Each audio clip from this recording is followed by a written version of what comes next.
Je lance un appel à Laurent directement. Laurent, continue tes tournées à l'intérieur du pays. Tu as encore quelque chose à faire pour ce pays.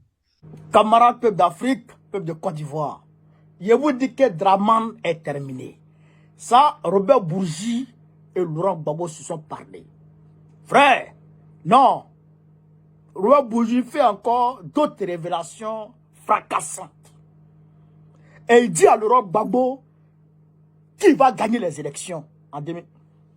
Hey frère, non, Yoroman. Yeri, moi mes bagages sont déjà prêts. 2025 là, je descends en Côte d'Ivoire parce que Gbagbo sera président. Ça, il n'y a rien à faire. On écoute cette vidéo, camarades. On partage au maximum. C'est de ça qu'il s'agit. À la veille de la réunion de Marcoussis, je savais qu'un piège était tendu à Laurent Gbagbo. Un piège était tendu à Laurent Gbagbo. Je reçois à Paris, 48 heures avant le sommet de Marcoussis, je reçois son directeur de protocole à mon cabinet.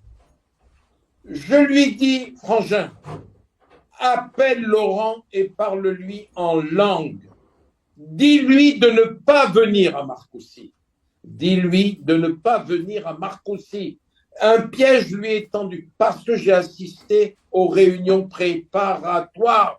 Je savais quel traquenard l'attendait. Eh bien, Laurent Gbagbo, prévenu par le directeur du protocole, tu dis à Bob, comme il m'appelait, que je viendrai quand même. Parce que je suis un homme de courage et de volonté. Il est venu, il s'est passé ce que vous savez. Mais je n'ai jamais été un acteur de la déchéance de Laurent Gbagbo. Bien au contraire, madame. Bien au contraire.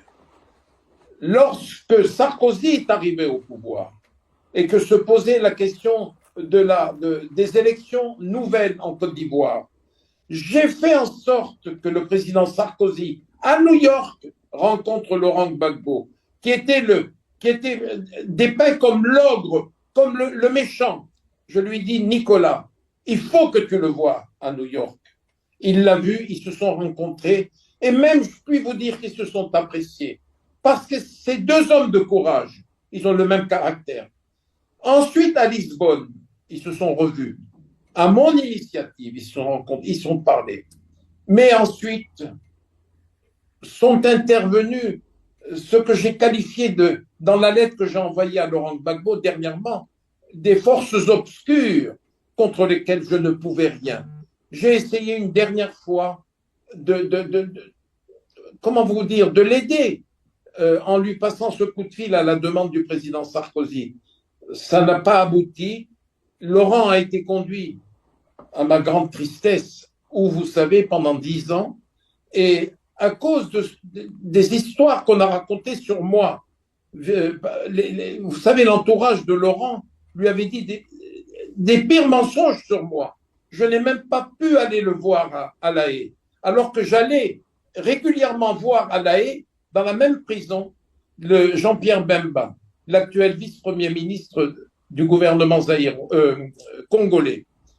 Je demandais des nouvelles de Laurent à Bemba. Bemba lui donnait de mes nouvelles, lui disait, voilà. Et j'ai voulu, dernièrement, mettre les choses au point. J'ai écrit une lettre ouverte à Laurent Gbagbo. Et je dois vous dire, c'est une visioconférence. Et nous avons repris contact indirectement, Laurent et moi. Indirectement, avec beaucoup d'émotion. Et je dis bien indirectement, tout dernièrement, il y a quelques jours. Et ce que je pense de la gouvernance du président Ouattara, je pense que ce que j'ai dit sur TV5 Monde et France 24 est significatif, madame. J'ai dit que Laurent avait gagné les élections en 2010 et que le président Sarkozy avait fait le mauvais choix avec le mandat de l'ONU qui lui a été délivré, d'avoir écouté la CENI plutôt que le Conseil constitutionnel. En France, lui ai-je dit, quand un président de la République est élu il est sanctifié, sacralisé par le Conseil constitutionnel. Là-bas, le Conseil constitutionnel a dit que c'était Laurent qui avait gagné. Il m'a dit non, c'est la CENI.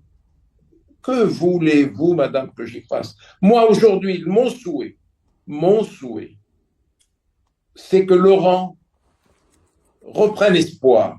Je sens dans le pays un profond appel dans la direction de Laurent Gbagbo. Il a encore, malgré l'âge, nous avons, lui et moi, 1 mois de différence. Nous allons vers nos 80 ans. Mais il a encore la force de faire quelque chose pour la Côte d'Ivoire. On ne lui a pas laissé le temps à Laurent Gbagbo de faire quelque chose. Il passait de coup d'État en coup d'État, de subversion en subversion, de rébellion en rébellion. Le Burkina Faso de Compaoré ne l'a pas laissé tranquille. La rébellion de Guillaume Soro ne l'a pas laissé tranquille. L'activisme français ne l'a pas laissé tranquille. Aujourd'hui, à travers cette visioconférence, je lance un appel à Laurent directement. Laurent, continue tes tournées à l'intérieur du pays. Tu as encore quelque chose à faire pour ce pays. Ce qui n'a pas été fait pendant les mandats du président Ouattara, tu es encore capable de le faire. Frère, Merci il beaucoup. a lancé un appel au président Laurent Gbagbo. Continue tes tournées à travers la Côte d'Ivoire.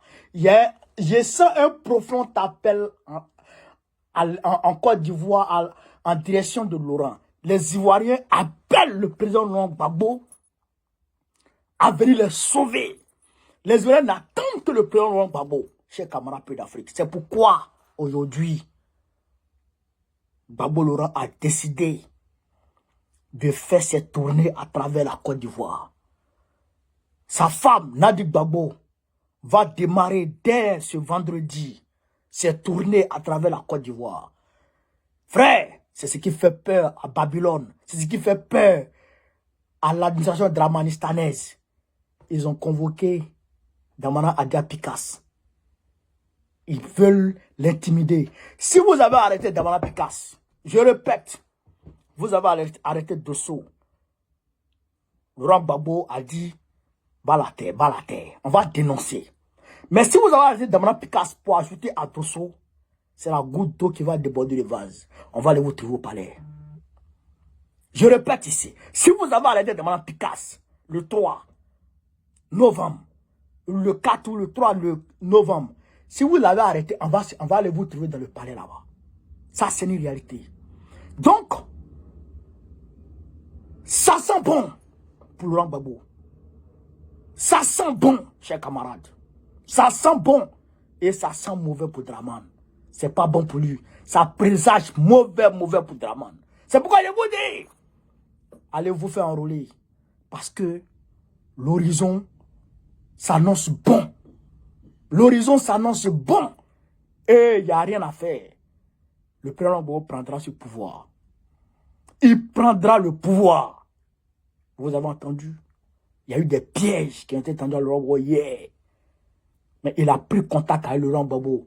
Il communique indirectement. Il se parle indirectement avec émotion. Mais il se peut que ce monsieur aille en Côte d'Ivoire et que Laurent Gbagbo le reçoive et qu'il parle du bon vieux temps et que ce monsieur fasse bouger aussi de son côté ce qu'il peut faire. Fasse mieux aussi de son côté pour que Ouattara puisse tomber. Voilà. On ne compte pas sur lui.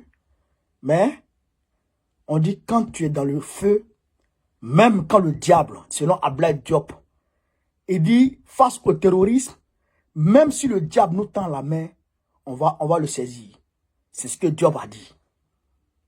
Oui. Donc aujourd'hui là, même si Bourgi nous tend la main, on va la saisir. On va la saisir. On va pas dindin. C'est ça qu'elle avait dit. Comment appelle l'Afrique? Pas dans la vidéo. Mettez-la partout à travers. Vive l'Afrique libre. Vive le panafricanisme. Vive tous les présidents panafricains. Gbagbo, président de Côte d'Ivoire 2025, Inch'Allah. On est ensemble les gars. Merci.